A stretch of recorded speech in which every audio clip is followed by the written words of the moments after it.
দুনিয়ায় যা কিছু করতেছি তাই হলো বাস্তব জীবনে, আর পরকালের জীবনে যা কিছু হবে সব আত্মার উপর হবে।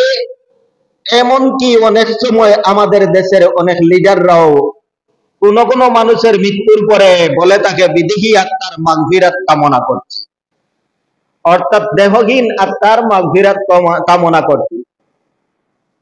এর দ্বারা অনেক মানুষের বিষয়টা এত সহজে মনে করে যে আত্মার উপর শাস্তি হবে, দেহের উপর শাস্তি হবে না। এর একটা বৈজ্ঞানিক তত্ত্ব আপনাদের সামনে উপস্থাপন করি, তারপরে বুঝবেন। আমাদের এই যে দেহ আছে, এই দেহ আমাদের ছোটবেলার দেহ বর্তমানে বহাল নয়। আমাদের যে রক্তটা আছে, এই রক্তটাও ছোটকালের রক্ত, বহাল নয়। এই রক্তটা কিছুদিনের ভিতরে চেঞ্জ হয়, পরিবর্তন হয়। আগের রক্ত সম্পূর্ণ পানি হয়ে চলে যায়, নতুন রক্ত জন্ম হয়, এই রক্ত মানুষ তোলে। ঠিক তদ্রূপ ভাবে মানুষের মাংস এবং চামড়া এইগুলারও সব সময় পরিবর্তন হতে আছে, অনর্গল পরিবর্তন হতে আছে। তাই বলি আমি যে পরিবর্তন হয়ে গেছি, আমি পরিবর্তন হই নাই, বরং আমি ছোটবেলায় যে পর্যন্ত আমার মধ্যে লোভ এবং লালসা ছিল, আমার বয়স যত হয় আমার লোভ লালসা আরো বেশি বাড়ে।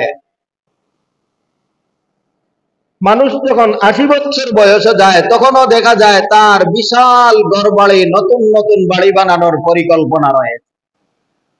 জীবনে অনেক কিছু করলাম, বিশাল একটা ইন্ডাস্ট্রি করতে পারলাম না, এই পরিকল্পনা তার মনের মধ্যে আছে। ওই মনটাই হলো প্রকৃত, আর দেহটা হলো তার অনুগামী। হাসরের দিন আল্লাহ পাক রব্বুল আলামিন শুধুমাত্র অর্ডার দিবেন, অর্ডার দেওয়ার সাথে সাথে ওই দেহ, ওই ব্যক্তি, ওই রক্ত, ওই মাংস পরিপূর্ণভাবে একজন মানুষে রূপান্তরিত হয়ে উঠবে। সুবহানাল্লাহ বলেন। কাদিরা কুদরত দারি হরত খাহি আকুনি,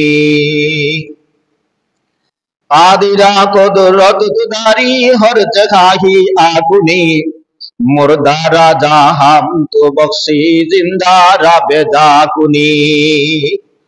আল্লাহ তো ওই মহান সত্তা, যিনি মুর্দারে জীবিত করেন, জীবিতরে মারেন। এটাই হলো আল্লাহ পাক রব্বুল আলামিনের অসীম কুদরতের কেরেশমা। তাই আমি যে মনে করলাম যে আখিরাতের জগতে আমার আত্মার বিচার হবে আর আমার বিচার হবে না, এই মনে করাটা সম্পূর্ণ ভুল। সেই ভুল তত্ত্ব হলো যে আপনি ছোটবেলায় যে আপনার মন ছিল, সেই মনটাও বৃদ্ধকালে রয়েছে, কিন্তু ওই মনের মধ্যে ছোটবেলার আশা আকাঙ্ক্ষা মানুষ যত বয়সে বাড়তে থাকে, লোভ লালসা তার আরো তত বেশি যৌবক হতে থাকে। হাদিসে রাসূল করিম সাল্লাল্লাহু আলাইহি ওয়াসাল্লাম বলেন যে মানুষ যত বৃদ্ধ হয়, লোভ লালসা তার চাইতে বেশি যুবক হয়। হাসরের দিন একদল মানুষে আফসোস করবে, দুনিয়াতে যারা নেক আমল করেছে আরো বেশি কেন করলাম না, সেই জন্য আফসোস করবে।